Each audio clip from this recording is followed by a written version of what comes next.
primeiro, eu escrevi em pedra algumas coisas, que é, a partir de agora, isso aqui eu não faço mais. Então, eu tenho escrito isso até hoje, que é participar de reuniões improdutivas que duram muito, né? Lidar com cliente chato, lidar com um time que não agrega nada. Então, eu tenho meio que uns 10 mandamentos, assim, do que se não fazer. E engraçado que eu achei, não, isso aqui eu nunca vou conseguir, né? Impossível. E sim, cara, questão de meses, tem coisas que realmente hoje eu não faço mais.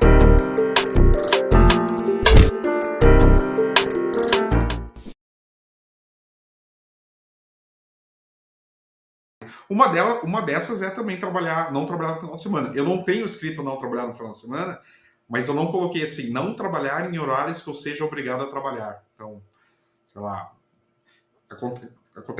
aconteceu essa semana também. O cliente pega e muda um negócio e manda alteração às 11 horas da noite e às 8 horas da manhã, no outro dia, ele está perguntando cadê a alteração. Eu falei, não, você mandou às 11 horas da noite. Eu preciso de no mínimo 24 horas para fazer isso aqui. Isso aqui não é uma cirurgia no cérebro de alguém. Isso aqui não estamos operando uma bomba atômica. Não é um parto de trigêmeos, entendeu? Não precisa ali a urgência.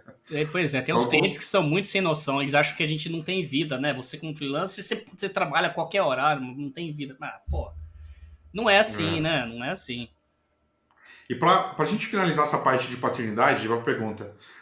Você gostaria que o seu filho fosse designer? Olha, não sei, cara.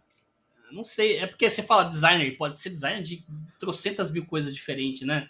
Pode ser web designer, pode ser design gráfico, pode ser, sei lá, design de qualquer outra coisa. Não sei. Eu gosto da profissão de designer. Eu gosto. Eu acho que ele ia gostar também. Eu só não quero que ele passe por coisas que eu passei. Então, eu vou fazer o possível como pai para ensinar para ele as lições que eu aprendi assim apanhando da vida, para ele não ter que apanhar da vida como eu, né? Se ele decidir seguir uma carreira parecida de design, sei lá, alguma coisa nessa área, eu vou tentar colocar assim esse mindset nele assim de que seguir as regras padrões que existem hoje em dia de, sei lá, você entrar no emprego X e ficar ali, seguir carreira não é o único caminho e que ele pode fazer coisas antes para poder garantir uma vida mais tranquila, que a vida pode ter equilíbrio, cara, existe isso, existe um caminho para isso. Então vou fazer o possível para ajudar ele a encontrar esse caminho quanto antes e não ter que apanhar da vida, assim como eu e minha esposa a gente apanhou bastante no começo, né? Então, legal. Você tem uma história triste assim que você contaria para ele, meu filho, lá no ano de 2000 e tanto, eu estava no emprego tal e aconteceu isso, isso e isso. cara, a história triste é no começo da agência que a gente só acumulou dívida, né? E cada vez mais eu tive que pedir dinheiro pro meu pai, eu tive que vender o meu carro, cara. Um carro assim que era meu xodó. Minha esposa odiava meu carro. Era um Fiat Premio 94, assim, sabe? Aquele carro assim, difícil de dirigir, mas eu adorava aquele carro, eu ia para ele com tudo quanto é lugar, era meu xodó. E eu tive que vender ele porque eu não tinha mais alternativa para poder sair aquela bola de neve que a gente tinha chegado, né? E, porra, isso tudo não aconteceria se a gente tivesse pensado antes, por exemplo, em criar coisas para ter coisas para mostrar para clientes, né? E o que a gente não fez. Então a gente gastou dinheiro no começo, achando que a gente ia conseguir alguma coisa, não conseguimos nada, só conseguimos dívida, né? Então foi uma história complicada. Teve muito estresse também, afetou muito pessoalmente, a vida pessoal ficou bem afetada, né? Então foi complicado. Então eu contaria essa história para ele do começo, falar, olha, não faça como a gente, se jogar assim, se jogue, mas tem um plano antes, né? Não vai achando que vai dar tudo certo e Uhum. não, tem um plano antes, se prepare antes, desafie o seu machado antes de chegar querendo cortar a árvore ali sem nunca ter cortado nada, nunca ter feito nada disso, né? Então é uma das lições que eu vou tentar ensinar para ele. Legal. Eu quero passar para o meu filho uma questão hierárquica importante, assim, né? Que hoje você vê uma geração nova, pô, o cara tá 5 meses no emprego, já quer aumento, já quer virar sênior. A pessoa é 5 anos como designer e já dá mentoria. Nunca teve resultado nenhum e ela acha que ela pode ditar como as pessoas devem trabalhar, tal. Hoje eu acompanho por fora o mercado, eu acho meio bizarro. Mas umas coisas que eu falaria pro meu filho, assim, digamos que meu filho hoje é designer, tem 22 anos, assim, igual a idade que eu comecei mais ou menos. Coisa que eu falaria para ele, ou que pudesse voltar para o passado e falar para mim, primeiro, o chefe não é seu amigo, seus colegas não são seus amigos, você sempre pode ganhar mais, e acredite na sua habilidade, não participe de reuniões e recuse agência merda. Acho que Boa, boa. Boa, cara. Quanto maior, pior. Exatamente. Acho que por aí, assim, tem um livro chamado O Ego, Seu Inimigo, né, do Ryan Holiday, ele fala bastante sobre isso. Que tem uma idade ali, dos 20 aos 30, você não sabe muito bem o que você quer ser, você vai meio que seguindo o caminho dos outros, né? Então eu vejo bastante no LinkedIn, vez ou outra eu abro o LinkedIn ali e vejo umas coisas, cara. O LinkedIn para mim é um lugar bizarríssimo. Cara, é impressionante as pessoas, elas são mandadas embora e agradecem, né? Eu acho isso bizarro. Eu tava conversando com meu irmão esses dias, meu irmão mais velho que eu, também tá na mesma, ele é da área de comunicação, mas estamos aí na área há 20 anos. Ele falando assim, cara, isso aí é coisa de RH, que é meio um RH paternalista, assim, sabe? Tipo, ó, eu vou te punir, você vai ser mandado embora, mas você vai lá no LinkedIn, faz um postzinho bem bonitinho, mostrando o quanto a gente foi legal, tá? Igual com criança, chega o meu filho, ó, você vai ficar de castigo, mas o papai tá fazendo isso porque vai ser bom para você. Então tem essa onda meio RH paternalista, assim, cara, que graças a Deus eu passei dessa fase, assim, porque eu acho que eu ia fazer a transição para freelancer muito antes, se eu pegasse isso, né? Mas enfim, eu não sei se o meu filho vai... O que eu quero fazer com o meu filho é algo que eu vi nos Estados Unidos acontecer. Acontece em primeiro mundo, assim. No Brasil, infelizmente, isso é muito mal visto, um certo preconceito, que é algo que eu falava lá no Super Skills, né? Que é o poder da monetização, né? Você monetiza o seu tempo da forma que você quiser. Exemplo, então tem uma onda de pessoas no YouTube, pode ser que seja um scam, pode ser fraude, mas eu não me importo se é fraude em si, mas o que eu me baseio é na mensagem que essas pessoas passam, de pessoas muito novas que conseguiram um resultado grande cedo. E como que elas conseguiram esse resultado? Então tem lá youtuber de 20 e poucos anos que ficou milionário. Não importa se ficou milionário, importa que teve um resultado interessante ali. Então fazendo dropshipping, afiliado e por aí vai. É que no Brasil também chegou um pouco disso, né? Então o que esses caras falam? Tudo baseado também um pouco no que o Tim Ferriss falava, né, lá no livro dele, lá de Trabalho em 4 Horas, que foi um divisor de água para mim também, resolver sair do mundo corporativo, que ele fala assim, você tem que ter income streams, né? Você tem que ter várias fontes de renda.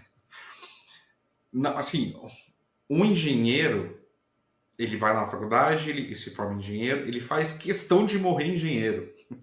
O advogado, ele estuda, se forma advogado, ele faz questão de morrer advogado. Mesmo que a área dele esteja ele não esteja progredindo. Então tem um cara, eu esqueci o nome dele agora, até posso colocar aí, é um indiano, ele é americano, filho de indianos, mora lá nos Estados Unidos, ele era cirurgião, ele largou a medicina, começou a se dedicar em vender meia decorativa, assim, meia bonitinha. Ele ficou milionário porque ele criou um modelo de franquia, tal. E ele fala num podcast, falando assim, que a família inteira, né, teve um certo julgamento, assim, é como assim você vai largar algo estável para uma aventura, sendo que a estabilidade não existe. Porém, no Brasil nós temos essa ideia ainda, né? De, não, nossa. Quando eu voltei dos Estados Unidos, meu pai ficou puto, ficou louco, assim. Nossa, você saiu dos Estados Unidos, vai trabalhar aqui no Brasil de novo? Eu falei, não, pai, agora é um outro esquema. Vai acontecer uma outra coisa. Agora eu vou fazer algo que um americano fazia lá, que eu comentei também no Super Skills, né? Que é desenhar o seu negócio.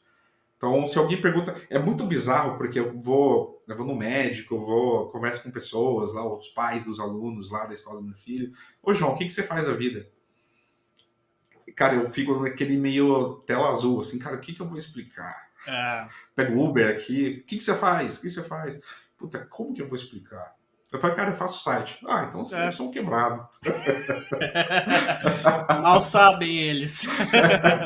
Cara, é bizarro, porque eu tava num ciclo de amigos, né, dos pais das crianças da escola, eles só tem sim, né? Só figurão, né? O cara que Tradicionalzão, né, cara? Carreira super tradicionalzão. tradicional. Ah, Só que é o cara das 9 às 6. É um carreirista, né? O cara ali que. Aí a gente conversando assim sobre as férias das crianças. Eu, não, acho que eu vou. Férias das crianças eu vou viajar, vou pegar o computador e vou. Nossa, mas você pode tirar férias quando você quer? Sim, eu sou o dono do meu quando próprio quiser. negócio, meu filho. E eu comentei também, acho que meus filhos vão ficar em casa 3 semanas, eu não vou trabalhar. Nossa, mas você pode ficar sem trabalhar, tá? E eles perguntavam, o que você faz? Aí tinha um senhor na mesa, assim, um senhor bem de idade, ele perguntou. Falei, puta merda, eu não consigo explicar para alguém da minha idade que eu faço, vou Imagina, explicar para um senhor de 60 e poucos anos. E ele falou, cara, olha só como a vida é louca, né? Aí no final da conversa ele perguntou, você já foi para os Estados Unidos? Você já morou nos Estados Unidos? Eu falei, sim, porque não, porque eu fui para lá em 1900 e bolinha tal, e as pessoas tinham essa mentalidade também lá. Tal. Eu falei, porra, olha olha que só. bizarro, né? A essência de você fazer dinheiro, né? Você não ir atrás do dinheiro, você atrair o dinheiro.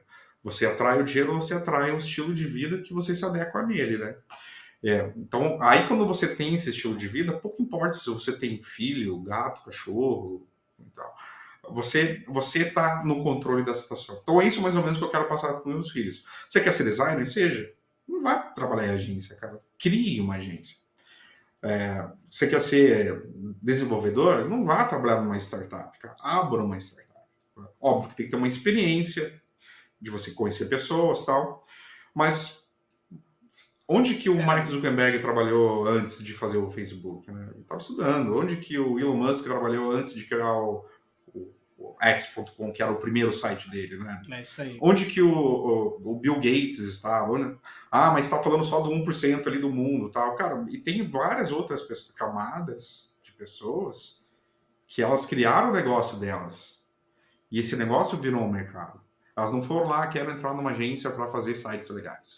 Bom, nada de Quero entrar numa errado. startup. Nada de errado você Nada de errado. Nada entrar, assim, até porque, assim, eu e minha esposa, a gente foi lá e se jogou e a gente tinha zero experiência com nada. Então, assim, nada de errado você entrar no começo para poder, sabe, pegar um pouco dessa experiência e ver como é que é o negócio, ver se é aquilo mesmo que você quer, né? Mas não, assim, entrar para falar, não, vou ficar aqui pro resto da vida, é assim mesmo, ganho meu salário, acabou, não. Sim. Entre já pensando, assim, 2, 3 passos lá na frente. Pô, beleza, vou entrar aqui, vou pegar a experiência, vou ver como é que funciona, vou fazer contatos, depois eu vou sair, aí eu vou fazer do meu jeito, né? Então, não se Sim, contentar com o padrão, exatamente. sabe? Criar o seu padrão. Exatamente. Uma coisa bizarra, por exemplo, eu estava comentando do LinkedIn, né? Então, uma pessoa lá, fui mandada embora, perdi o emprego, barará, agradecendo ali e tal. Aí você pega lá no histórico dela, 5 meses na empresa X, 7 meses na empresa Y. E, cara, você não consegue ficar um ano numa empresa e você já está indo para uma outra, ela vai ser a mesma coisa. A diferença é que uma vai te dar um adesivo quando entrar, a outra vai te dar uma caneca, cara. A diferença é que uma você vai poder levar cachorro, a outra você vai jogar pro bolinho, entendeu? A essência vai ser a mesma.